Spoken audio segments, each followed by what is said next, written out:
नमस्कार विद्यार्थी मित्रांनो, या व्हिडिओमध्ये पाहूया आपण संभाव्यता या घटकावरील अतिशय महत्त्वाची प्रश्न. एकदा हा जर घटक तुम्ही पाहिला तर संभाव्यता हा घटक आपण केव्हाच विसरू शकणार नाही याची 100% हमी म्हणजे आजचा टॉपिक. चला तर पाहूया मग संभाव्यता लगेच. या व्हिडिओमध्ये पाहूया आपण संभाव्यता या घटकावरील संपूर्ण माहिती. मित्रांनो, या ठिकाणी पोर्टलवरील काही प्रश्न तुम्हाला मी सांगतो. ट्रान्झिस्टर या शब्दातून यादृच्छिकपणे एक अक्षर निवडले गेले तर निवडलेले अक्षर व्यंजन असण्याची संभाव्यता काय आहे? त्यानंतर पुढचा प्रश्न आहे, एखादी घटना घडण्याची संभाव्यता पुढीलपैकी कोणती आहे? त्याचबरोबर पुढचा प्रश्न आहे संभाव्यतावरचा, दोन खेळाडू बॅडमिंटनची मॅच जिंकतात जर एकला किंवा म्हणजे पहिल्या खेळाडूद्वारे मॅच जिंकण्याची संभाव्यता 0.48 आहे तर दुसऱ्या खेळाडूद्वारे मॅच हरण्याची संभाव्यता काय आहे? त्यानंतर पुढचा संभाव्यतेचा प्रश्न आहे, दोन फासे एकाच वेळी टाकले तर त्यावर मिळणाऱ्या संख्यांची बेरीज 14 असण्याची संभाव्यता किती असेल? त्याचबरोबर पुढचा प्रश्न आहे, एका पेटीत काही कार्ड्स ठेवले असून त्याच्या पैकी प्रत्येकावर 8, 9, 10, 11, 12, 13, 14, 15 पैकी एक एक अंक टाकण्यात आलेला आहे. ती कार्ड्स नीट वर खाली करण्यात आली आहेत. यादृच्छिक पद्धतीने त्यातील एक कार्ड काढण्यात आल्यास विषम अंक मिळण्याची संभाव्यता काय असेल? तर संभाव्यतावरचे आपण हे 4 ते 5 प्रश्न पाहिलेले आहेत जे पोर्टलवर विचारली गेली होती. तर या सर्व प्रश्नांचं स्पष्टीकरण पाहण्यासाठी आपल्याला बेसिक संभाव्यता म्हणजे काय हा भाग पाहणं गरजेचं आहे. आणि हा भाग पाहिल्यानंतर आपण शेवटी हे 5 प्रश्न सोडवून घेणार आहोत. तर मित्रांनो, आजचा चॅप्टर अतिशय म्हणजे काय म्हणतात त्याला स्पोर्टली, म्हणजे थोडक्यात खेळातून किंवा वेगवेगळ्या गेम्समधून आपल्याला ही संभाव्यता शिकायची आहे. तर संभाव्यता या घटकामध्ये आज आपण संभाव्यता म्हणजे काय, संभाव्यतेची संकल्पना आहे किंवा त्याचा काही नियम आहे का, त्याचबरोबर एक नाणी फेकले असता काय संभाव्यता मिळते, 2 नाणी फेकल्यास, 3 नाणी फेकल्यास, त्याचबरोबर एक फासा, डायस आणि 52 पत्ते, हे सर्व तुम्हाला प्रत्यक्ष पाहायला मिळणार आहे. जसे की तुम्हाला या ठिकाणी हा 1 रुपया दिसतोय तुम्हाला, आणि हा जर 1 रुपया जर आपण वर फेकला तर नेमकं काय पडेल याची जर संभाव्यता पाहिजे असेल आपल्याला, तर या ठिकाणी आपल्याला हा रुपयावर काय पडलेला आहे, तर या ठिकाणी तुम्ही पाहू शकता, याला आपण काटा असं म्हणतो. आपण वेगवेगळ्या खेळामध्ये सुद्धा याचा वापर करतो टॉस वगैरे टाकताना. तर हा आहे काटा, आणि हा काटा पडलेला आहे आत्ताच. पुन्हा जर एकदा आपण हा रुपया टाकला तर काय पडेल पाहूया आपण. तर या ठिकाणी आता पडलेला आहे छापा. तर या प्रकारचे खेळ सुद्धा आपल्याला या व्हिडिओमध्ये पाहायला भेटणार आहेत. त्याचबरोबर आपण जो नेहमी खेळतो तो म्हणजे ज्यावेळेस आपण सापशिडी वगैरे खेळ खेळतो त्यावेळेस या डाईसचा वापर करतो. आणि हे डाईस टाकल्यानंतर यावर आता हे 4 पडलेला आहे, 2 पडलेला आहे. तर हे आपण असं यादृच्छिक पद्धतीने, यादृच्छिक पद्धत म्हणजे काय हे पण समजून घेण्यासाठी पहा. यादृच्छिक म्हणजे काय, समजा मी आता हे हातामध्ये हलवतोय आणि हे टाकलं खाली, तर आता 4 पडलेलं आहे. पुन्हा घेतलं, पुन्हा हलवलं आपण असं आणि हे टाकलं खाली, तर आता 1 पडलेलं आहे. म्हणजे हे काय पडतं किंवा काय संभाव्यता याची हे सुद्धा आपल्याला ह्याच्यामधून शिकायचं आहे. त्याचबरोबर 52 पत्त्याचा खेळ, 52 पत्त्याच्या खेळामध्ये किंवा 52 पत्ते जे असतात, तर प्रत्येकालाच काही 52 पत्त्याची ओळख असते असं काही नाही. तर आजच्या ह्याच्यामध्ये आपण पूर्ण 52 पत्त्यामधली जी काही पानं आहेत वेगवेगळ्या प्रकारची, ते सर्व पानं किंवा त्याचे जे काही कार्ड्स आहेत त्या कार्ड्सवरील वेगवेगळे रंग असतील, वेगवेगळ्या संख्या असतील, अंक असतील, या सर्वांची पण माहिती आपण या पूर्ण व्हिडिओमध्ये घेणार आहोत. तर व्हिडिओ शेवटपर्यंत पहा, कारण या व्हिडिओमध्ये अतिशय मनोरंजनात्मक असं आणि वेगवेगळ्या पद्धतीनं तुम्हाला संभाव्यता समजवली जाणार आहे. आणि ही संभाव्यता तुम्ही आयुष्यभर विसरू शकणार नाहीत याची मी तुम्हाला गॅरंटी देतो. कारण या ठिकाणी प्रत्यक्ष आपण प्रत्येक घटना, प्रत्येक खेळ पाहत असताना या ठिकाणी 52 पत्ते असतील, त्याची ओळख असेल, त्याच्यावरील अंक असतील, संख्या असतील, या प्रत्येक गोष्टीचा आपण या ठिकाणी अभ्यास करणार आहोत. आणि हे खरंच महत्त्वाचं आहे किंवा नाही हे पण आपल्या लक्षात येईल. आणि तुम्ही सुद्धा तुमच्या मित्रांना, मुलांना याबद्दल माहिती सांगू शकाल. असा हा संभाव्यता टॉपिक अतिशय सोप्या पद्धतीने आपण शिकणार आहोत मित्रांनो. तर या ठिकाणी संभाव्यता शिकत असताना सर्वात सुरुवातीला आपल्याला शिकता आलं पाहिजे ते म्हणजे यादृच्छिक पद्धत म्हणजे काय. तर पहा आता हे 52 पत्ते आहेत, हे 52 पत्ते आपण फिसले आहेत आणि हे खालीवरी केल्यानंतर आता मला जर यामधलं एक पान काढायचं असेल तर ते लाल रंगाचं निघेल, याची संभाव्यता काय ते पाहूया आपण. तर लालच रंगाचं निघालेलं आहे आणि ते चौकटचं पान आहे. तर ही एक संभाव्यता असते. कोणतं पान निघेल आपल्याला माहित नाही. हे पण लाल आहे, हे बदाम आहे. त्याचबरोबर हे काळं पान निघालेलं आहे किलवरचं, किलवरची राणी आहे थोडक्यात हे. तर या डावामध्ये जे काही चित्रयुक्त पत्ते आहेत किंवा या सर्वांची माहिती आपण या व्हिडिओमध्ये घेणार आहोत. तर चला तर पाहूया मग संभाव्यता लगेच. तर मित्रांनो, संभाव्यता पाहत असताना आपल्याला यादृच्छिक पद्धत येणं गरजेचं आहे आणि या सर्व गोष्टींची माहिती आपण या व्हिडिओमध्ये पाहूया लगेच. तर सुरुवातीला पाहूया संभाव्यता म्हणजे काय. संभाव्यता म्हणजे काय, यालाच इंग्लिशमध्ये प्रोबॅबिलिटी असं म्हणलं जातं. प्रोबॅबिलिटी. आणि ही प्रोबॅबिलिटी काय असते हे पण आपण समजून घेणार आहोत. तर यादृच्छिक पद्धत म्हणजे काय हे तुम्हाला लक्षात आलं असेल. फुलपाखराचं जे उडणं असतं, तुम्हाला माहित असतं का फुलपाखरू कोणत्या दिशेला जाईल, कुठं जाईल, वर जाईल, खाली जाईल, बाजूला जाईल, इकडं तिकडं कुठं पण फिरू शकतं. तर फुलपाखराची गती ही यादृच्छिक पद्धत लक्षात ठेवा.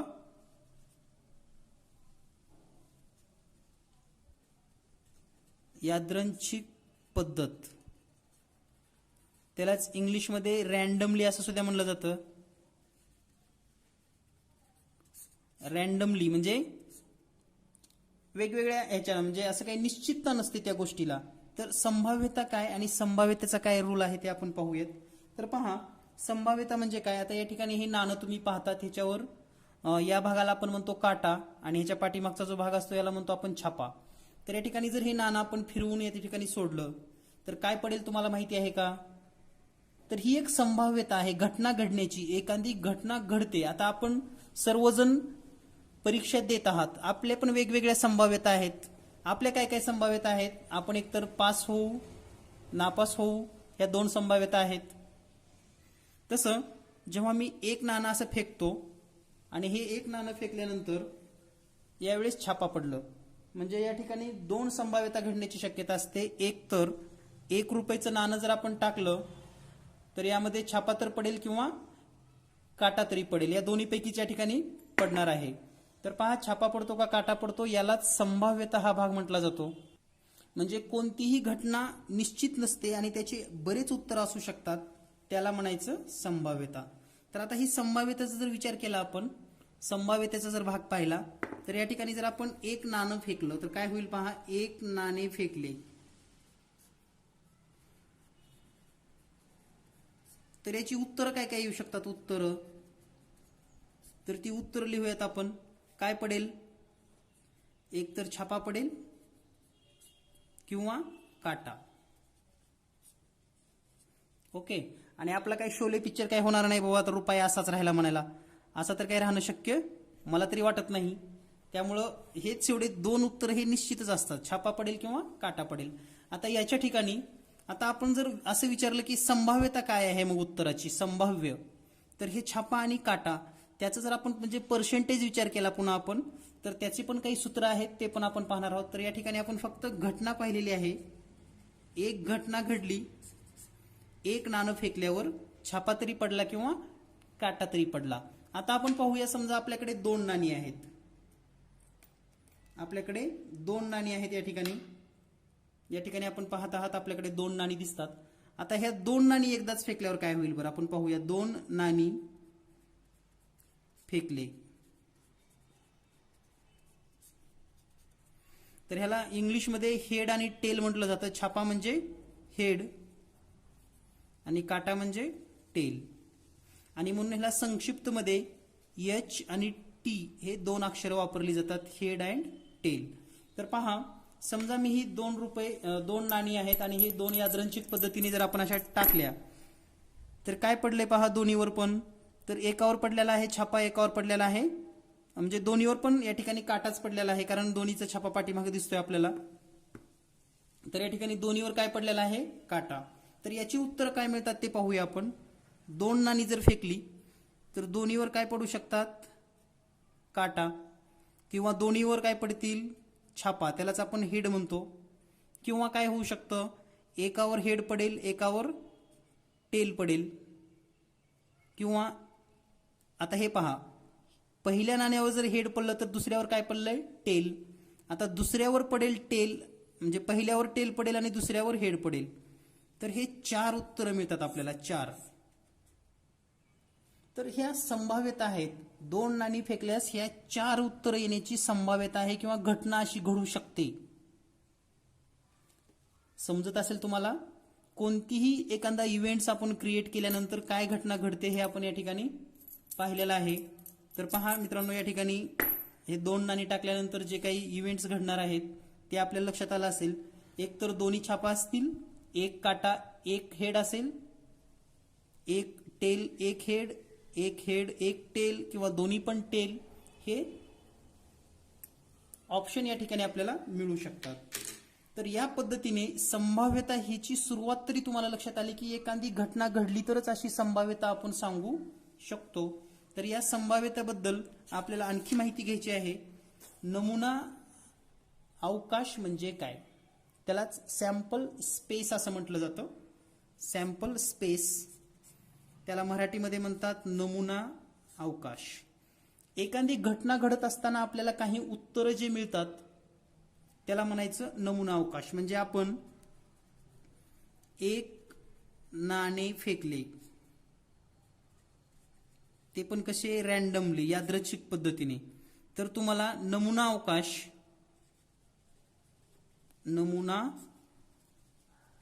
अवकाश त्यालाच इंग्लिशमध्ये सॅम्पल स्पेस म्हणून, ह्याला शॉर्टमध्ये यस पण लिहिलं जातं. यस बरोबर.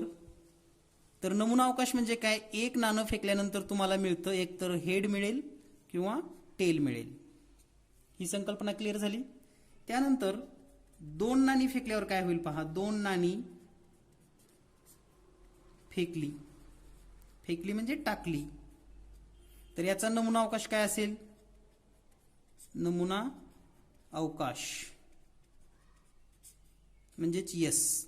तर याचं यस काय असेल ते पण आपण लिहू शकतो. दोन्हीवर हेड पडतील, दोन्हीवर टेल पडतील, एकावर हेड पडेल दुसऱ्यावर टेल पडेल, किंवा पहिल्यावर टेल पडेल दुसऱ्यावर हेड पडेल. तर याप्रमाणे हे 4 उत्तरं मिळू शकतात. तर ही उत्तरांची संख्या मिळणे यालाच नमुना अवकाश म्हटलं जातं. यानंतर पाहूया आपण, जर एक डायस फेकला तर काय होऊ शकतो. समजा आता हा तुमच्या समोर डायस आहे, हा डायस टाकलेला आहे. किती मिळालेला आहे? 1 2 3 4 5 पडलेला आहे. तर या ठिकाणी तुम्ही पाहू शकता याच्यावर पडलेला आहे 5. समजा आणखी फेकलं तर किती पडलं? 1. आणखी टाकलं तर किती पडलं? 6. आणखी हे फेकलं तर किती पडेल या ठिकाणी? 2. तर या ठिकाणी हा जो फासा टाकलेला आहे याच्यासाठी जर नमुना अवकाश लिहिला आपण, एक फासा टाकला असता.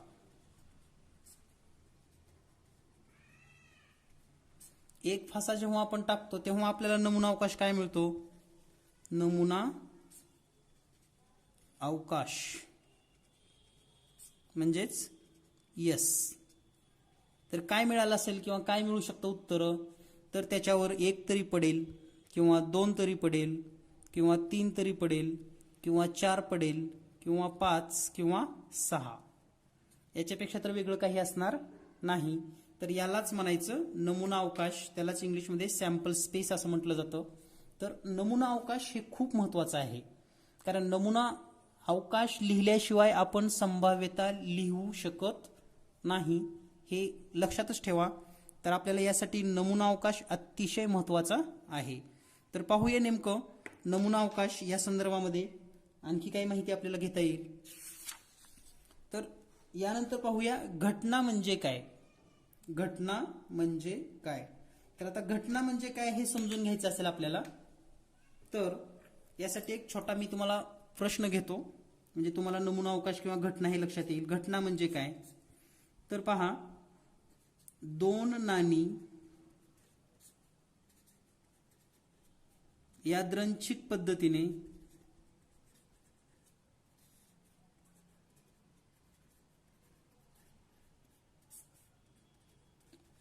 फेकली असता, यादृच्छिक पद्धतीने फेकली असता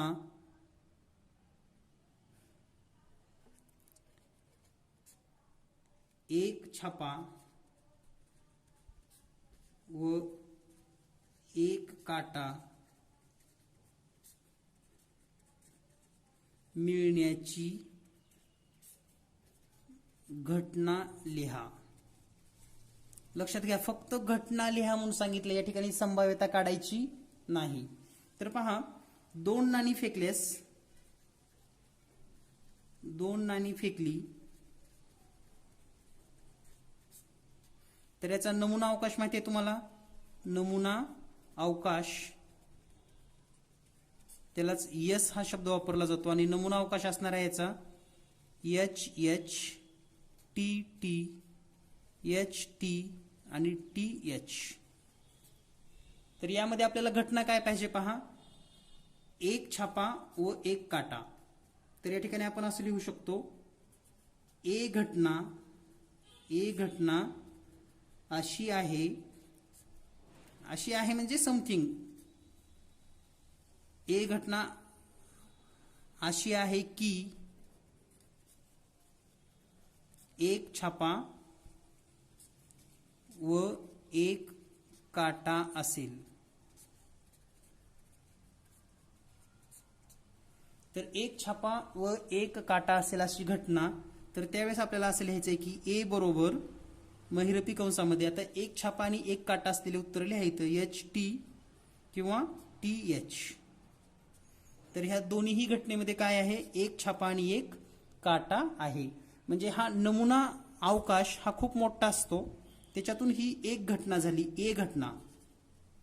जर आपल्याला दुसरी घटना अशी लिहायची आहे, समजा की दोन्ही छापे असतील, समजा बी घटना, अशा कितीतरी घटना लिहू शकतो. ह्याला ए बी नाव द्यावं असं काही नाही, तुम्ही एक्स वाय झेड पण नाव देऊ शकतात. बी घटना, दोन्ही छापा मिळतील, दोन्ही छापा म्हणजेच हेड मिळतील. तर लिहू शकता तुम्ही दोन्ही छापा. मग बी बरोबर काय लिहावं लागेल, बी बरोबर महिरपी कंसामध्ये एच एच. तर दोन्हीही हेड मिळतील किंवा दोन्हीही छापा मिळतील, हे आपल्या लक्षात आलेलं आहे. तर यावरून घटना म्हणजे काय हे लक्षात आलं असेल.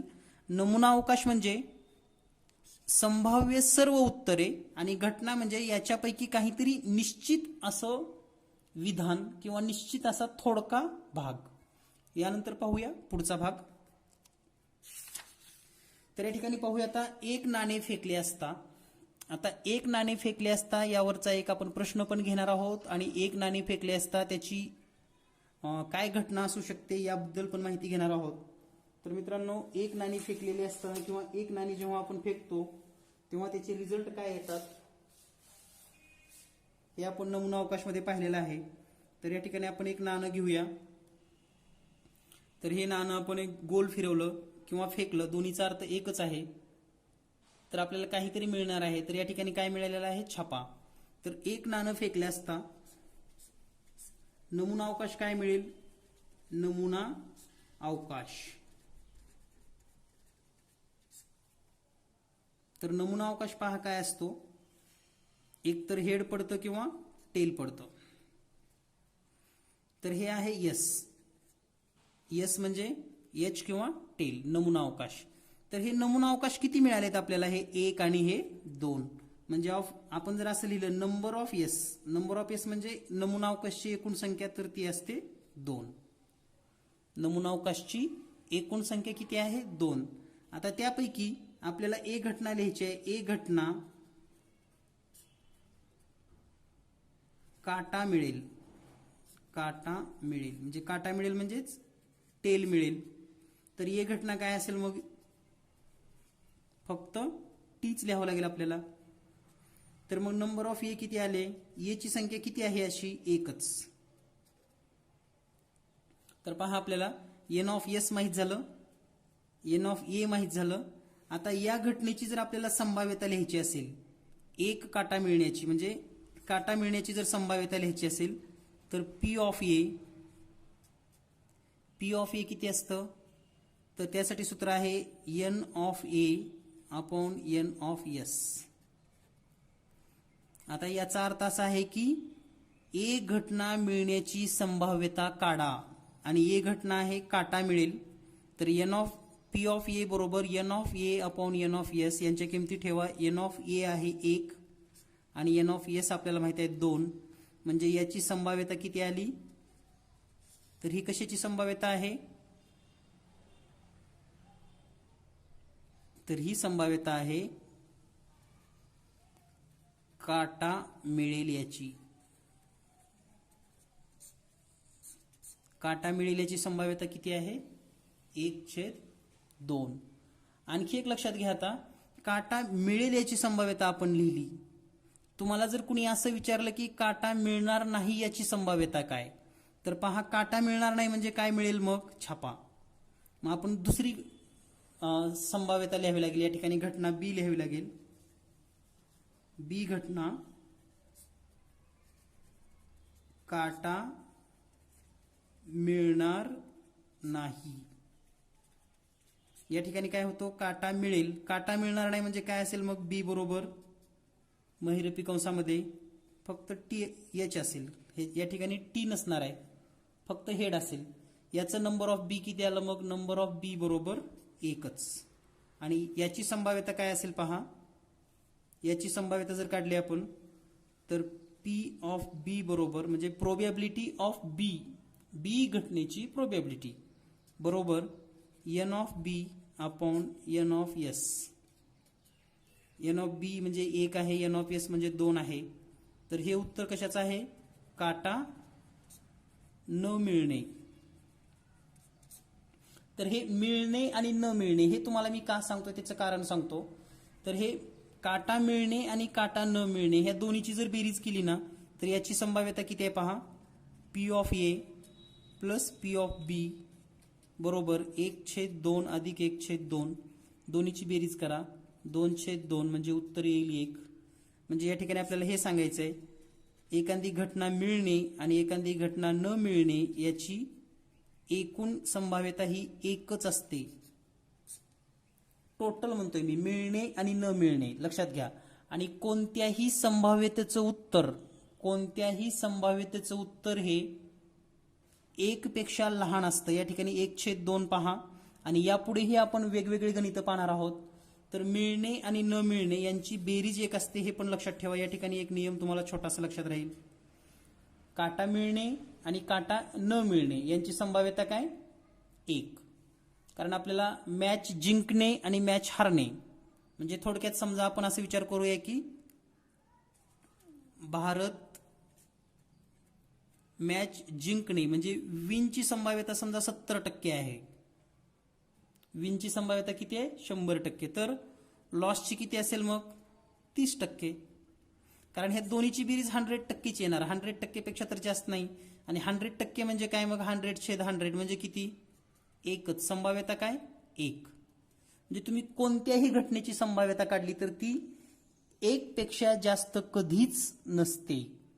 म्हणजे प्रत्येक लहानच असतं. याचा उपयोग आपल्याला पोर्टलवरच्या प्रश्नासाठी होणार आहे, हे लक्षात ठेवा. यानंतर पाहूया पुढचं उदाहरण. पुढचं उदाहरण आहे 2 नाणी फेकली असता. तर या ठिकाणी 2 नाणी फेकली असता म्हणजे आपण जर 2 नाणी या ठिकाणी यादृच्छिक पद्धतीने फेकली तर काय होईल हे आपण पाहूया. 2 नाणी फेकलेली आहेत, तर ह्या 2 नाण्यावर काहीतरी मिळणार आहे. तर हे जे मिळणं आहे याला म्हणायचं नमुना अवकाश. आणि 2 नाणी फेकली असता जो नमुना अवकाश मिळतो यस. आता या ठिकाणी मी काही गोष्टी डायरेक्टच लिहिणार आहे कारण बरंच तुम्हाला हे माहीत झालेलं आहे. तर एच पडेल, एच टी पडेल, टी एच पडेल आणि टी टी पडेल. हा झाला नमुना अवकाश. आणि याची संख्या किती आहे उत्तराची पहा, 1 2 3 4 म्हणजे नंबर ऑफ एस किती आहेत 4. आता या ठिकाणी एक उदाहरण घेऊया आपण. 2 नाणी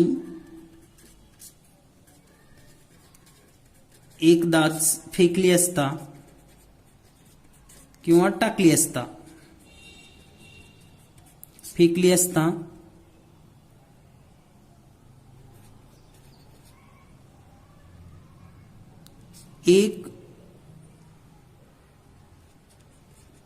एक तरी काटा मिळेल. एक तरी काटा म्हणजे किमान एक तरी काटा असा याचा अर्थ लक्षात घ्या. एक तरी काटा मिळेल याची संभाव्यता काय? आता याची संभाव्यता काय म्हणजे एखादी घटना असेल त्याच्यामध्ये एक तरी काटा असेल. आता याचा अर्थ लक्षात घ्या की एक काटा मिळेल हा भाग वेगळा आणि एक तरी काटा मिळेल म्हणजे दोन चालतील. आलं लक्षात? तर याचा नमुना अवकाश काय येईल मग? एक तरी काटा म्हणजेच काय? टेल. एच टी चालेल या ठिकाणी, टी एच चालेल आणि टी टी पण चालेल. याच्यात दोन आहेत पण एक तरी आहे ना म्हणून हे पण चालतं. असं आपल्याला फसवलं जातं परीक्षेमध्ये. तर याचं मग एन ऑफ ए किती आलं? एन ऑफ ए बरोबर 3. आणि याची जर संभाव्यता काढायची असेल आपल्याला प्रोबॅबिलिटी तर काय काढायला लागेल मग? पी ऑफ ए बरोबर N of A upon N of S. N of A आलेला आहे 3 आणि एन ऑफ पी आलेला एस आलेला आहे 4. तर याची संभाव्यता किती आली मग? पी ऑफ ए बरोबर 3/4. याला जर दशांश अपूर्णांकामध्ये काढलं ना तर हे येतं 0.75. म्हणजे कोणतंच उत्तर हे 1 पेक्षा जास्त असू शकत नाही. तर या पद्धतीनं हा भाग आपण पाहत आहोत. यानंतर पाहूया पुढचा प्रश्न किंवा पुढची माहिती. 3 नाणे फेकली असता काय होईल? तर आता 3 नाणे फेकली असता नेमकं काय होतं पाहूया. या ठिकाणी आपण 3 नाणी पण आणलेली आहेत कारण आता सगळंच तुम्हाला आज प्रॅक्टिकलीच लेसन घ्यायचं आहे हा. तर या ठिकाणी 3 नाणी जर टाकली तर तुमच्या समोर आहेत उत्तर. तर काय काय होऊ शकतं? तर पहा या ठिकाणी मिळालेलं आहे हेड हेड टेल मिळालेलं आहे किंवा मला इथं टेल टेल टेल पण मिळेल, हेड हेड हेड पण मिळेल, काही पण मिळू शकतं. फक्त हे तुमच्या समोर एकदा जर कायमस्वरूपी तुम्ही पाहिलात ना तर हा चॅप्टर तुम्ही कधीच विसरू शकणार नाहीत. यासाठी आपण या ठिकाणी आवर्जून घेतलेला आहे. तर याचा नमुना अवकाश जर लिहिला यस, 3 नाणी फेकली असता यस काय असेल पहा. हेड पडेल, दुसऱ्यावर पण हेड पडेल, तिसऱ्यावर पण हेड पडेल. त्यानंतर पहिल्या दोन्हीवर हेड पडेल आणि तिसऱ्यावर टेल पडेल. लिहित असताना व्यवस्थित लिहायचं म्हणजे आपलं विसरणार नाही कुठलंच लिहायचं. त्यानंतर पहिल्यावर हेड पडेल, दुसऱ्या दोन्हीवर टेल पडतील. त्यानंतर तिन्हीवर पण टेलच पडतील. त्यानंतर काय होईल? पहिल्या दोन्हीवर टेल पडेल आणि तिसऱ्यावर हेड पडेल. त्यानंतर पहिल्यावर टेल पडेल आणि दुसऱ्यावर आणि तिसऱ्यावर हेड पडतील. हे पहिलं दुसरं समजते ना तुम्हाला, नाणी सांगतोय मी या ठिकाणी. त्यानंतर पहिल्या नाण्यावर एच पडेल, दुसऱ्यावर टेल पडेल आणि तिसऱ्यावर एच पडेल. त्यानंतर पहिल्यावर टेल पडेल, दुसऱ्यावर एच पडेल आणि तिसऱ्यावर पण टेल पडेल. तर एवढे उत्तर आपल्याला मिळतात. म्हणजे एवढेच उत्तरं, मॅक्झिमम उत्तर इतके आहेत याची. म्हणून याचं एन ऑफ एस जर विचार केला, एन ऑफ एस हे 8च येतं, लक्षात ठेवा. म्हणजे आपण हे पण लक्षात ठेवलं पाहिजे की 1 नाणं फेकल्यावर एन ऑफ एस किती असतं, 2 नाणं फेकल्यावर एन ऑफ एस किती असतं आणि 3 नाणं फेकल्यानंतर एन ऑफ एस किती असतं. हे माहीत असेल तर आपल्याला गणित सोडवायला लवकर आणि कमीत कमी वेळेमध्ये गणित सुटतं. तर एन ऑफ एस हे केव्हाच बदलत नाहीत. एन ऑफ एस याची संख्या केव्हाही बदलत नाही, हे लक्षात ठेवा. आता आपण या ठिकाणी एक संभाव्यतेचं गणित पाहूया. तर या ठिकाणी आपण गणित असं पाहणार आहोत की 3 नाणी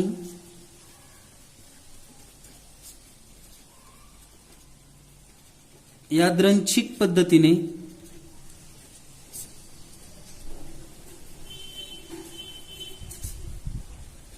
फेकली असता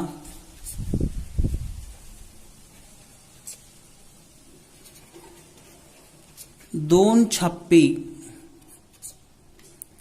छापे मिळण्याची संभाव्यता किती असेल? तर या ठिकाणी 2 छापे म्हणले आपल्याला. या ठिकाणी याचा अर्थ आपण असा घ्यायचा असतो की तिथं 2 छापे असावेत. आणि या ठिकाणी जर एक शब्द जर आपण असा वापरला की फक्त 2च छापी, फक्त 2 छापी, फक्त 2 छापे मिळावेत, तर याचे नमुना अवकाश लिहूया आपण. घटना जर लिहिली आपण ए अशी आहे म्हणून, तर फक्त 2 एच असलेले लिहायचे आपल्याला. एच एच टी, त्यानंतर टी एच एच, त्यानंतर HTH. तर इतकीच आपल्याला 3 उत्तरं मिळतात ज्याच्यामध्ये 2 छापे आहेत. 3 छापे नाहीत, आपल्याला फक्त 2 छापे असं सांगितलेलं आहे.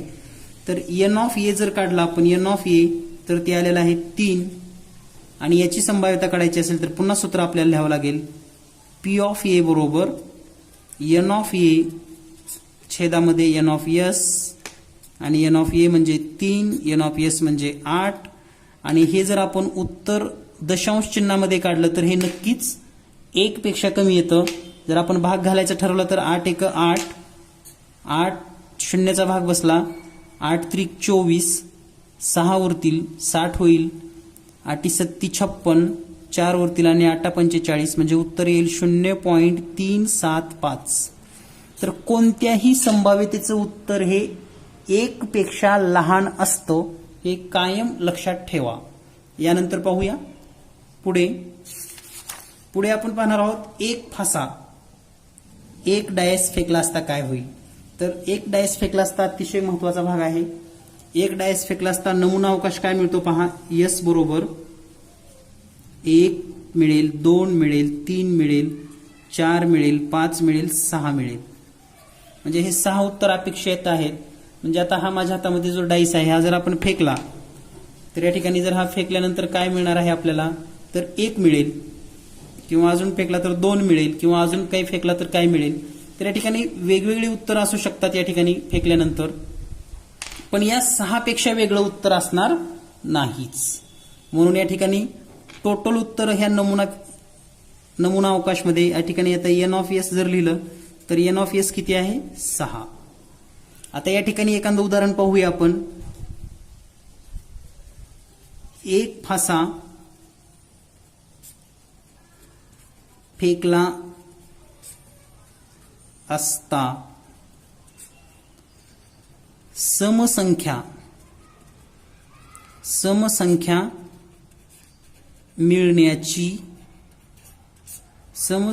मिळण्याची संभाव्यता काय. तर या ठिकाणी जर आपण ए घटना अशी समजली की समसंख्या मिळण्याची आहे तर याचं उत्तर जर लिहिले तर काय काय आहेत मग समसंख्या 2, 4 आणि 6. 2 मिळेल, 4 मिळेल किंवा 6 मिळेल म्हणजे समसंख्या मिळणार आहे आपल्याला त्याच्यावर. तर या ठिकाणी एन ऑफ ए किती आलं मग, एन ऑफ ए 3 आणि आपल्याला प्रोबॅबिलिटी काढायचं सूत्र माहिती आहे. पी ऑफ ए हे एन ऑफ ए वेगळं बरं का. हे एन ऑफ ए म्हणजे फक्त एन ची संख्या मोजणे आणि पी ऑफ ए म्हणजे प्रोबॅबिलिटी ऑफ ए घटनेची प्रोबॅबिलिटी. तर एन ऑफ ए अपॉन म्हणजे छेदामध्ये n of S. N of A ची किंमत आहे 3 आणि एन ऑफ एस ची किंमत आहे 6. 3 1 3, 3 2 6 म्हणजे 1/2 म्हणजे 0.5. तर हे लक्षातच ठेवायचं की हे केव्हाच उत्तर 1 पेक्षा मोठं येत नाही. लक्षात. तर आता पहा समसंख्या मिळण्याची संभाव्यता किती आहे 0.5. मग न मिळण्याची किती असेल 0.5च, कारण दोन्हीची बेरीज ही यायला पाहिजे 1. तर यावर पण आधारित काही प्रश्न परीक्षेमध्ये विचारले जाऊ शकतात. आपण सराव उदाहरणं घेणारच आहोत. यानंतर पाहूया 2 फासे फेकल्यास काय होईल. तर या ठिकाणी आता 2 फासे माझ्याकडे नाहीत, पण तुम्ही कल्पना करू शकतात की आता हा एक फासा आहे समजला आणि दुसरा एक फासा याच्या बाजूला दुसराच एक आहे. तर उत्तर काय मिळतील, नमुना अवकाश काय मिळेल हे खूप महत्वाचं आहे. तर हे सर्व नमुना अवकाश काय काय असू शकतात मी या ठिकाणी लिहून दाखवतो तुम्हाला. थोडा वेळ लागेल तरी पण समजून घ्या काय काय नमुना असतात. तर जेव्हा आपण हे 2 फासे टाकतो एकाच वेळेस तेव्हा पहिल्यावर 1 मिळेल, दुसऱ्यावर पण 1 मिळू शकतं. पहिल्या फाश्यावर 1 मिळेल, दुसऱ्यावर 2 मिळेल. पहिल्यावर 1, दुसऱ्यावर 3, पहिल्यावर 1 4, 1 5, 1 6. या सगळ्यांचा मिनिंग समजतोय का पहा. 2 फासे जेव्हा आपण फेकतो तेव्हा सगळ्या पहिल्या फाश्यावर 1 मिळाले असं समजायचंय आपल्याला. समजायचं आहे कारण आपल्याला मॅक्झिमम उत्तर लिहायची. आणि दुसऱ्या फाश्यावर 1 सोबत 1 मिळालं, 1 सोबत 2, 1 सोबत 3, 1 सोबत 4, 1 सोबत 5, 1 सोबत 6. तर हे आपल्याला नमुना अवकाश मिळणार आहेत. आणखी काय मिळेल, पहिल्यावर 2 मिळेल, दुसऱ्यावर 1च मिळेल. पहिल्यावर 2, दुसऱ्यावर 2, पहिल्यावर 2 दुसऱ्यावर 3, पहिल्यावर 2 दुसऱ्यावर 4, पहिल्यावर 2 दुसऱ्यावर 5, पहिल्यावर 2 दुसऱ्यावर 6. त्याच पद्धतीने आता हे सर्व लिहून काढतो. 3 1, 3 2, 3 3, 3 4, 3 5, 3 6. त्यानंतर आता तुम्हाला पाठच होईल. आता हे 4 1, 4 2, 4 3, 4,4, 4,5, 4 6.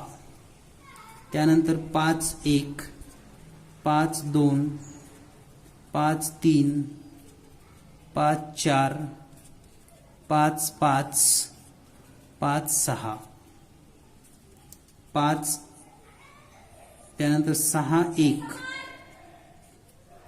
6 2, 6 3, 6 4, 6 5, 6 6. तर इतके नमुना अवकाश मिळतात. बघा किती झाली संख्या. प्रत्येक ओळीला 1 2 3 4 5 6.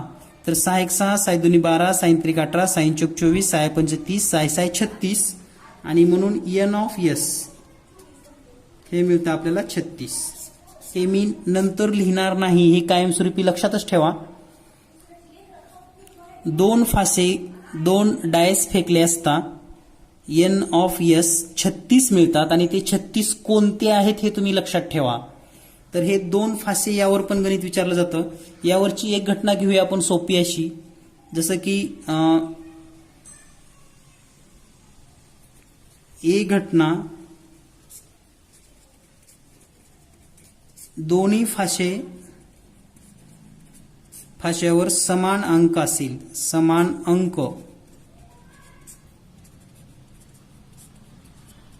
आता दोन्ही फाश्यावर समान अंक जर असेल तर या ठिकाणी घटना अशी लिहू शकतो आपण. ए बरोबर महिरपी कंसामध्ये 1 1 असतील, 2 2 असतील, 3 3 असतील, 4 4 असेल, 5 5 असेल आणि 6 6 असेल. तर हे दोन्हीवरही समान अंक. तर अशा संभाव्यता विचारल्या जातात. अंक असेल याची संभाव्यता काढा. संभाव्यता काढा. तर याचा अर्थ असा होतो की एन ऑफ ए चा जर विचार केला तर या ठिकाणी किती आहेत. 1 2 3 4 5 6 उत्तरे येतात. आणि आता पी ऑफ ए जर काढायचं असेल, प्रोबॅबिलिटी ऑफ ए, तर हे 6/36. हे 36 येस. तर 6 1 6, 6 6 36 म्हणजे उत्तर येईल आपलं 1/6. म्हणजे दोन्ही 2 फासे फेकले असता दोन्हीवरही समान अंक मिळेल याची संभाव्यता आहे 1/6. तर दोन्हीवरही वेगवेगळे अंक मिळतील याची पण संभाव्यता विचारू शकतात.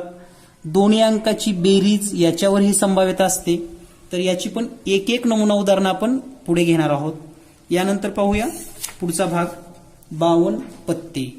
तर आता 52 पत्ते बऱ्याच जणांना माहीत पण असतील, पण काही विद्यार्थी असे आहेत की त्यांनी कधी हातात पत्ते पण घेतले नाहीत. इतका अभ्यास करतात की त्यांना पत्ते घ्यायला वेळ पण मिळत नाही. आणि असं समजलं जातं की पत्ते घेणं किंवा पत्ते माहिती असणं किंवा पत्ते खेळणं हे चुकीचं आहे वगैरे.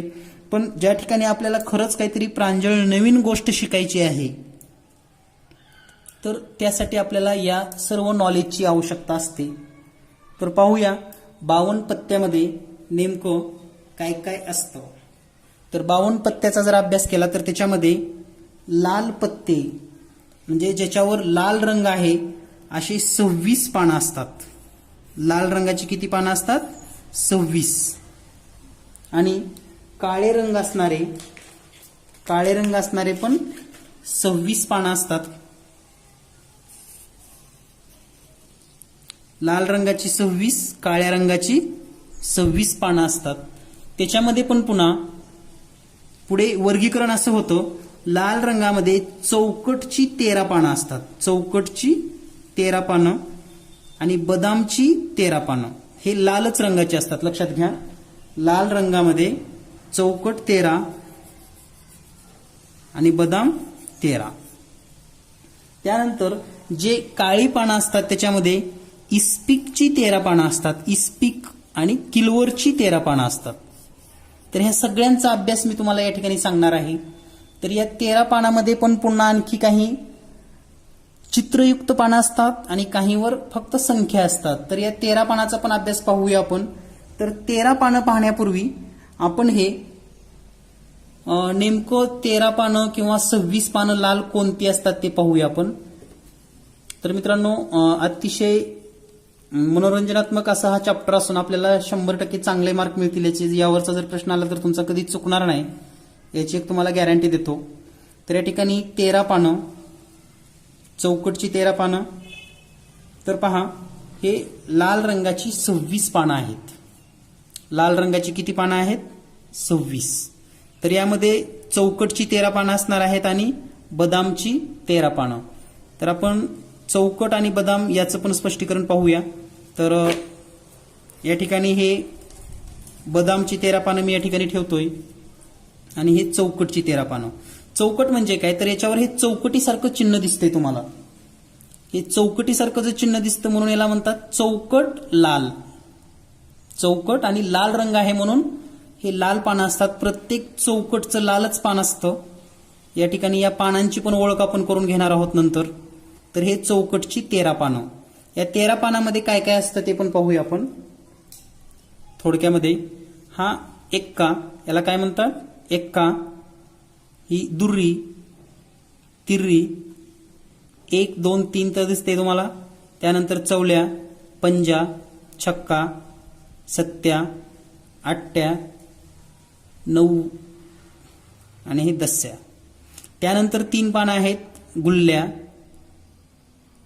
याला बरेच जण जे म्हणजे जोकर समजू नका, लक्षात घ्या. याला गुल्ल्या असं म्हटलं जातं.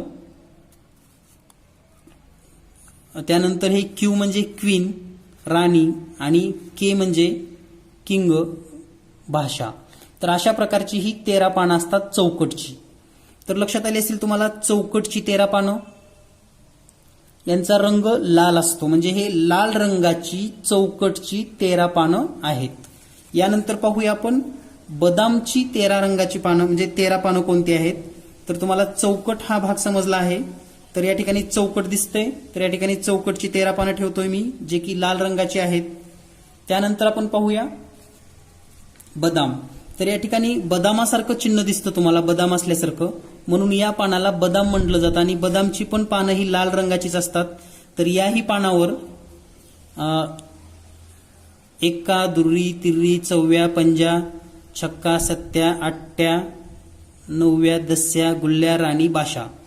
तर अशा प्रकारची ही 13 पानं असतात. तुम्हाला माहित असतील तर चांगलीच गोष्ट आहे, पण ज्यांना खरंच काही याच्याबद्दलचं माहिती नाही त्यांच्यासाठी आपण या ठिकाणी हे आवर्जून सांगत आहोत. तर हे लाल रंगाची 13 आणि 13 26 पानं लक्षात आली. त्यानंतर पाहूया आपण काळ्या रंगाची. त्याच्यामध्ये इस्पिकची पानं पाहूया सुरुवातीला. इस्पिक. तर इस्पिकची 13 पानं कशी असतात, त्यांचा रंग कसा असतो किंवा ते दिसायला कसे असतात. सगळ्यात महत्वाचं म्हणजे सगळी पानं सारखीच असतात, फक्त कलर बदल असतो. या ठिकाणी काळा कलर दिसतोय तुम्हाला या ठिकाणी हा. आणि हे चिन्ह जे आहे ते इस्पिकचं आहे. याला इस्पिकचं चिन्ह म्हटलं जातं. तर हे इस्पिक वगैरे काय आहे मलाही माहिती नाही, परंतु या पानाला इस्पिकची पानं आणि हे काळ्या रंगाचे असतात. तर याच्यामध्ये पण पुन्हा एक्का, दुर्री, तिर्री, चवव्या, पंजा, छक्का, सत्या, आट्या, 9व्या, दस्या, म्हणजे हे 10 पर्यंतची पानं झाली. लक्षात घ्या, हे 13 पानं पण कशी लक्षात राहतात आपल्या. एक्का, दुर्री, तिर्री, चवव्या, पंजा, छक्का, सत्या, आट्या, 9व्या, दस्या, ही 10 पानं. आणि गुल्ल्या, राणी, भाषा, याला काय म्हणायचं? गुल्ल्या, राणी आणि भाषा. तर याप्रमाणे हे भाषा म्हणजे बादशहाचं शॉर्ट फॉर्म भाषा असं म्हणतात. म्हणजे ग्रामीण भागेमध्ये भाषाच म्हणतात याला. तुमच्याकडे जर काही वेगळं म्हणत असतील तर तुम्ही लक्षात ठेवा त्या पद्धतीनं. तर ही 1 ते 10 पानं आणि पुढची ही 3 पानं ही काळ्या रंगाची असतात आणि ह्याला इस्पिकची पानं म्हटली जातात. ही आहेत काळी पानं. त्यानंतर आपण पाहूया किलवर. किलवरची पण 13 पानं असतात.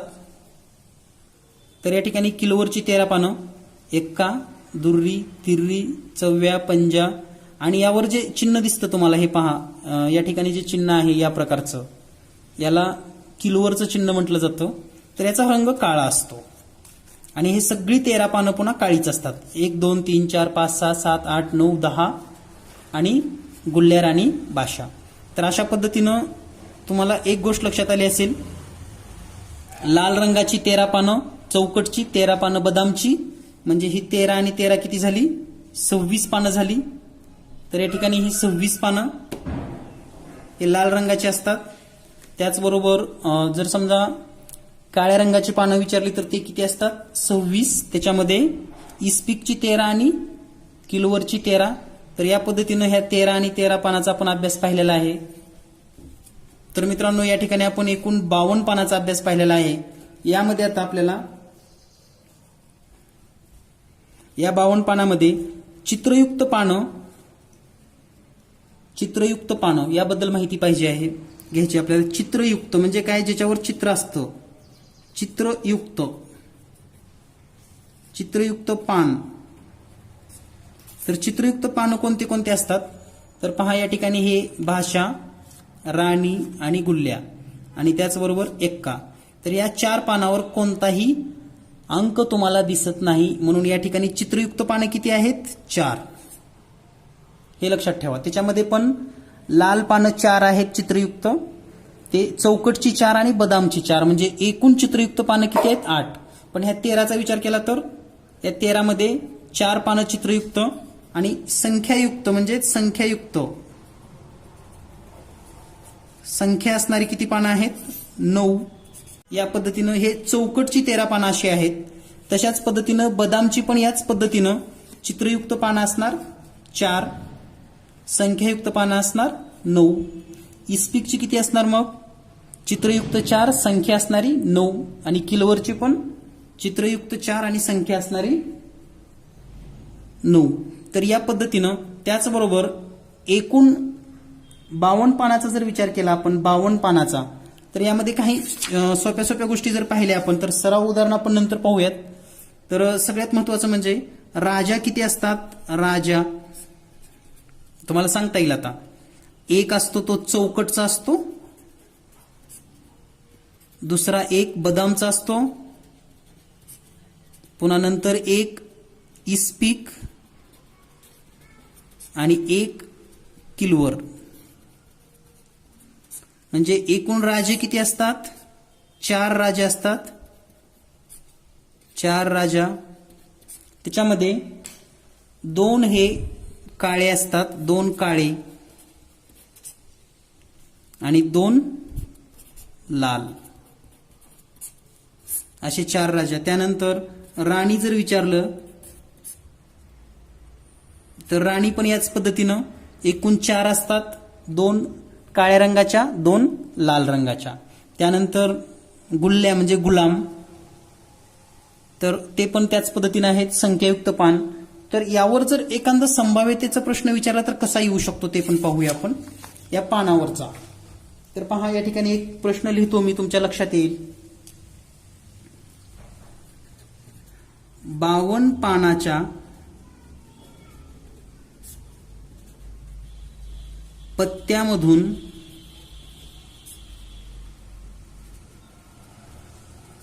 यादृच्छिक पद्धतीने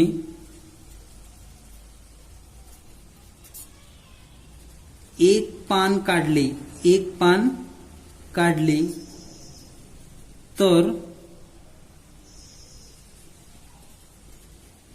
चौकट लाल पान मिळण्याची संभाव्यता काय. चौकट लाल पान मिळण्याची संभाव्यता काय असेल. तर पहा आता चौकट लाल मिळण्याची संभाव्यता विचारली आपल्याला 52 पानातून. म्हणजे याचं यस किती असणार आहे, टोटल पानं, नंबर ऑफ यस ते असणार आहेत 52. त्याच्यामध्ये आता चौकट लाल पान, तुम्हाला माहिती आहे चौकट लाल किती पानं आहेत. समजा ए घटना आहे आणि त्याचे नंबर ऑफ ए आपण जर लिहिले तर चौकट लाल किती पानं असतात, 13 कशी पानं असतात चौकट लालची. आणि म्हणून याची संभाव्यता काय असणार, पी ऑफ ए बरोबर N of A upon N of S, म्हणजे 13/52. 13 × 13 13 चौक 52, म्हणजे उत्तर आलं 1/4, म्हणजे 0.25. पुन्हा हे दशांश चिन्हामध्ये उत्तर लक्षात ठेवा. तर या प्रकारच्या सर्व उदाहरणावरून तुम्हाला एक गोष्ट लक्षात आली असेल की संभाव्यतेवरचं कोणत्याही प्रश्नाचं उत्तर हे दशांश चिन्हामध्ये आणि 1 पेक्षा लहान असतं. आणि या सर्व जी काही माहिती घेतलेली आहे आपण बेसिक, यावरील आता कोणताही प्रश्न तुम्हाला विचारला तर तुम्ही लगेच सोडवू शकतात. पाहूया या घटकावरील महत्वाची सराव प्रश्न लगेच. संभाव्यता या घटकावर काही महत्वाचे प्रश्न पाहूयात. यामध्ये पहिला प्रश्न आहे, 2 नाणी यादृच्छिक पद्धतीने टाकली असता दोन्ही छापा मिळण्याची संभाव्यता किती? तर लक्षात ठेवा, 2 नाणी म्हणजे आपल्या लक्षात आलं असेल एस जर आपण लिहिलं तर हे पाठ करून ठेवलं तरी चांगलं राहील. आता तुमच्यासाठी head head, head tail, tail head आणि टेल टेल म्हणजे एन ऑफ एस मिळणार आहे आपल्याला 4. तर आपल्याला दोन्ही छापा मिळण्याची संभाव्यता विचारलेली आहे. म्हणजे ए घटना असेल हेड हेड म्हणजे एन ऑफ ए चा जर विचार केला तर ते येईल 1 आणि पी ऑफ ए बरोबर N of A upon S of A म्हणजेच 1/4 एन ऑफ एस 1/4. तर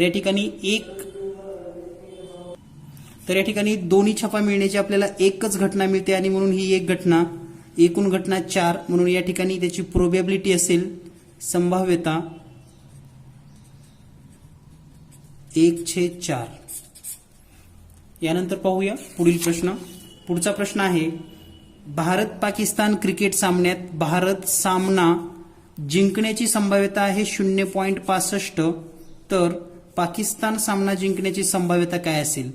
तर पहा, भारताची जर सामना जिंकण्याची संभाव्यता असेल, भारताची जिंकण्याची शक्यता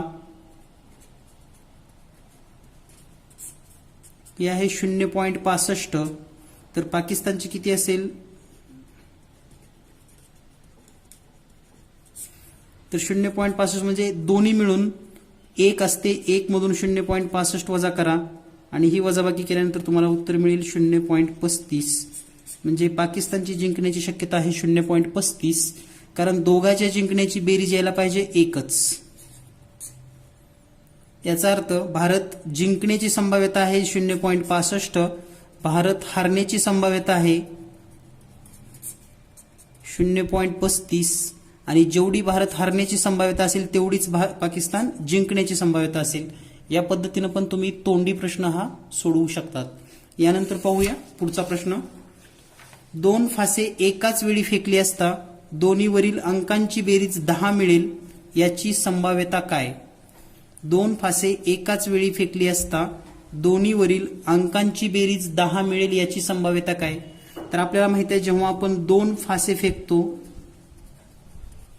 2 डायस जेव्हा आपण फेकतो त्यालाच लुडो सुद्धा असं म्हटलं जातं. लुडो जेव्हा फेकतो तेव्हा आपल्याला एन ऑफ एस माहिती आहे किती मिळतात? 36. तर दोन्ही अंकावरील बेरीज जर 10 असेल तर ती घटना कोणती असते ते आपण पाहूया.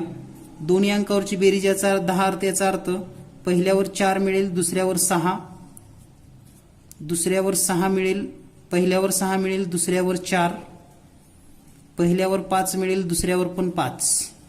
म्हणजे एवढी त्याची शक्यता असलेली उत्तर आहेत आणि याची संख्या येते एन ऑफ ए बरोबर 3.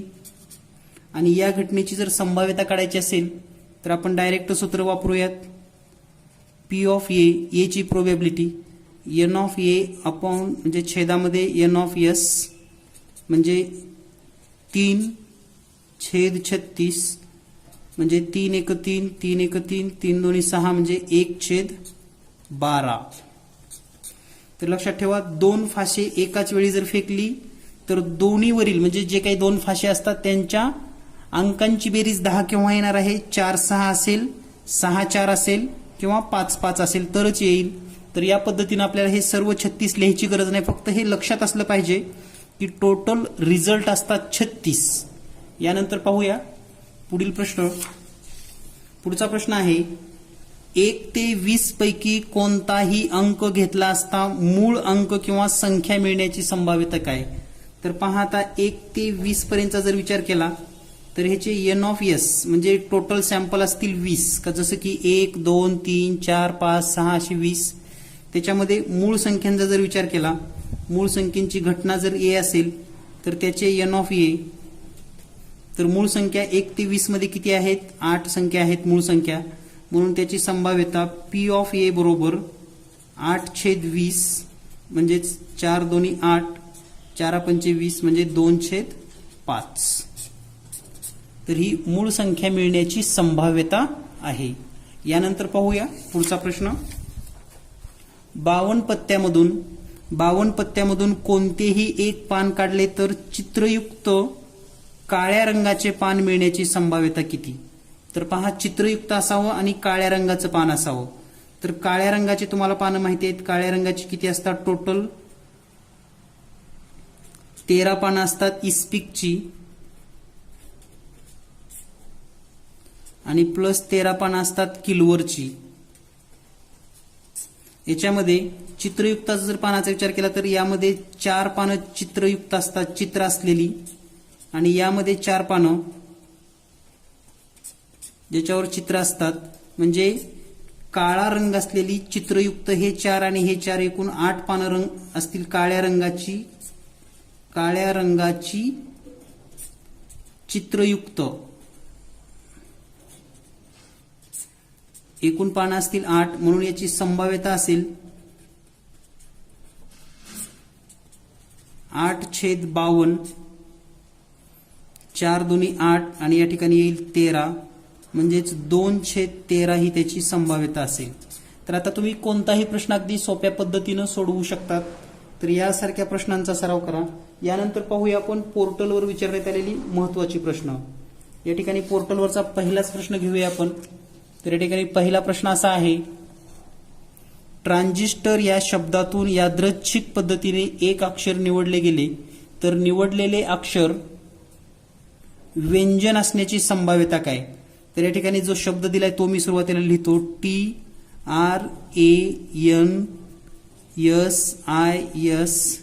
TRANSISTOR. तर यामध्ये व्यंजन कोणते आहेत ते अगोदर लिहूया आपण. व्यंजन एकूण अक्षर जर विचार केली तर 1 2 3 4 5 6 7 8 9 आणि 10 अक्षर आहेत. म्हणजे एन ऑफ एस असेल आपला 10. याच्यामध्ये व्यंजनचा जर विचार केला तर हे टी, त्यानंतर आर, यस, हे एक यस, त्यानंतर आणखी एक यस, त्यानंतर टी आणि हे आर. म्हणजे 1 2 3 4 5 6 7 व्यंजन आहेत. म्हणजे एन ऑफ ए आहे 7, आणि त्याची संभाव्यता जर काढायची असेल तर पी ऑफ ए बरोबर 7/10. म्हणजे अगदी तोंडी सुद्धा काढू शकता तुम्ही. एकूण किती आहेत आणि त्याच्यापैकी उत्तर अपेक्षित किती आहे? 7. म्हणून याचं उत्तर आहे 7/10, पर्याय क्रमांक 2. तर अतिशय सोपे असे हे प्रश्न आहे. त्याच्यामध्ये काहीही असं खूप क्लिष्ट किंवा कोणतं सूत्र वापरावं याचा काही विचार करायची सुद्धा गरज नाही. इतक्या सोप्या पद्धतीने तुम्ही हे प्रश्न सोडवू शकतात. यानंतर पाहूया पुढचा प्रश्न. पुढचा प्रश्न पण हा पोर्टलवरच विचारला होता. एखादी घटना घडण्याची संभाव्यता पुढीलपैकी कोणती आहे? म्हणजे एखादी घटना घडायची संभाव्यता काय? आता इथली कुठंच घटना दिली नाही, कोणतीही घटना सांगितली नाही, परंतु आपल्याला असं विचारले की घटना घडायची संभाव्यता काय? पहिलं उत्तर आहे -1/5. तर संभाव्यता ही ऋण नसते, लक्षात ठेवा, ऋण नसते, म्हणून हा पर्याय चुकीचा आहे. दुसरं उत्तर दिलेलं आहे आपल्याला 1.75. संभाव्यता ही 1 पेक्षा मोठी नसते. म्हणजे किती सोपा प्रश्न आहे पहा. आणि अगदी पहिलाच प्रश्न विचारला या पेपरमधला. या ठिकाणी 5/3/2019 ला पेपर झाला आहे हा, सकाळी 10 वाजता. त्याच्यातला पहिलाच प्रश्न आहे. तर हे 1 पेक्षा मोठे असते म्हणून हे पण उत्तर चूक आहे. त्यानंतर हे पुढे आहे पहा 45%. 45% याचा अर्थ असा होतो की 45 छेदामध्ये 100, म्हणजे याचं उत्तर येतं 0.45. म्हणजे हे उत्तर बरोबर आहे, कारण हे 1 पेक्षा लहान आहे. पुढचा पर्याय दिला आपल्याला 107%. याचा अर्थ असा होतो की 107/100, म्हणजे हे येतं 1.07. 1 पेक्षा मोठं उत्तर आहे म्हणून हे पण नाही. म्हणून या ठिकाणी आपल्याला फक्त पर्यायामध्ये तुम्हाला जर एवढं माहित असेल की संभाव्यता ही 1 पेक्षा लहानच असते, तर तुम्ही या प्रश्नाचं उत्तर अगदी 10 सेकंदामध्ये सांगू शकाल. यानंतर पाहूया पुढचा प्रश्न. पुढचा प्रश्न आहे या ठिकाणी 2 खेळाडू बॅडमिंटनची मॅच खेळतात. जर पहिल्या खेळाडूद्वारे मॅच जिंकण्याची संभाव्यता 0.48 आहे तर दुसऱ्या खेळाडूद्वारे मॅच हरण्याची संभाव्यता किती? तर पहा, पहिला खेळाडू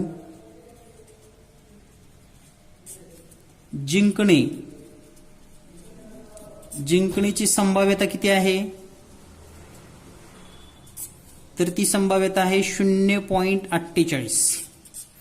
मग पहिला जेवढा जिंकतो तेवढीच मॅच दुसरा हरतो, म्हणजे दुसऱ्याची हरण्याची संभाव्यता किती असेल? हरण्याची तर ती असेल 0.48, कारण याची जिंकण्याची जेवढी आहे तेवढी दुसऱ्याची हरण्याची असणार. दुसऱ्याची जर जिंकण्याची विचारली असती, दुसऱ्याची जिंकण्याची, तर 1 मधून 0.48 वजा केल्यावर आपल्याला उत्तर आलं असतं. तर या ठिकाणी पहिल्याची जिंकण्याची, दुसऱ्याची हरण्याची, दोन्ही समानच असणार. म्हणून या प्रश्नाचं उत्तर आहे पर्याय क्रमांक बी. तर इतके सोपे प्रश्न विचारलेत, अगदी बेसिक माहिती आहे. पहा मित्रांनो, याच्यामध्ये काहीही घाबरण्यासारखं नाही किंवा कुठले खूपच असे काही अवघड प्रश्न अजिबात नाही. यानंतर पाहूया पुढील प्रश्न. पुढचा प्रश्न जो विचारलेला आहे पोर्टलवरच विचारलेला आहे पुढचाही प्रश्न. तर या ठिकाणी प्रश्न पाहतोय आपण. प्रश्न असा आहे, एका पेटीत काही कार्ड्स ठेवले असून त्याच्यापैकी प्रत्येकावर 8, 9, 10, 11, 12, 13, 14 आणि 15 हे नंबर्स आहेत. एक एक अंक टाकण्यात आला आहे. ती कार्ड्स नीट वर खाली केली, हे खाली असं सगळी मिक्सअप केली आणि यादृच्छिक पद्धतीने एक कार्ड काढले असता विषम अंक मिळण्याची संभाव्यता काय? तर एकूण किती कार्ड आहेत पहा, 1, 2, 3, 4, 5, 6, 7, 8. म्हणजे या ठिकाणी नंबर ऑफ येस किती असणार आहेत? 8. याच्यामध्ये विषमची जर आपण संख्या पाहिली, ए बरोबर विषम अंक आहेत असं समजूयात आपण. तर विषम किती आहे? 9, 11, 13 आणि 15. म्हणजे 1, 2, 3, 4 आहेत. म्हणजे एन ऑफ ए किती आलं मग? 4. आणि याची संभाव्यता जर काढायची असेल तर पी ऑफ ए बरोबर हे 4/8 बेक बे बे दोन्ही 4, म्हणजे उत्तर आलं 1/2. म्हणून या प्रश्नाचं उत्तर आहे पर्याय क्रमांक सी, 1/2 संभाव्यता असेल विषम अंक मिळण्याची. यानंतर पाहूया पुढचा प्रश्न. पुढचा प्रश्न आहे, 2 फासे एकाच वेळी टाकले तर त्यावर मिळणाऱ्या संख्यांची बेरीज 14 असण्याची संभाव्यता किती? तर पहा, 2 फासे एकाच वेळी टाकल्यानंतर त्याची बेरीज 14. तुम्हाला माहिती आहे फासेवर अंक किती असतात? तर 1, 1 या पद्धतीनं 1, 2. तर याच्यावरचे सगळ्यात मोठे अंक कोणते असतात? 6 आणि 6. तर 6 आणि 6 पेक्षा मोठे अंक असणार नाहीत. म्हणजे 6 आणि 6 बेरीज फक्त 12च येऊ शकते. 14 बेरीज ही केव्हाच येणं शक्य नाही. म्हणजे या ठिकाणी एन ऑफ एस माहिती आहे आपल्याला 36 असतो, परंतु 14 उत्तर शक्यच नाही. म्हणजे एन ऑफ ए ची किंमत किती असेल? 0. कारण 14 उत्तर येणं अपेक्षितच नाही किंवा येऊच शकत नाही. म्हणून या ठिकाणी पी ऑफ ए जर काढायचं असेल तर हे काय येणार? 0/36. म्हणजे याचं उत्तर असेल 0च. म्हणून या प्रश्नाचं उत्तर आहे पर्याय क्रमांक 1. म्हणजे जिथं उत्तरच येत नाही त्या ठिकाणी संभाव्यता 0 असते. तर या पद्धतीने आपण या ठिकाणी या सर्व प्रश्नांचा अभ्यास केलेला आहे. अतिशय सोप्या पद्धतीनं मी तरी सांगण्याचा प्रयत्न केलेला आहे. तरीही तुमच्या काही शंका असतील तर नक्कीच तुम्ही ग्रुपवर लिहू शकतात. तुमच्या काही अडचणी असतील किंवा इतरही काही प्रश्न असतील पोर्टल संबंधी तर नक्की ग्रुपवर शेअर करा. धन्यवाद. Thank you very much.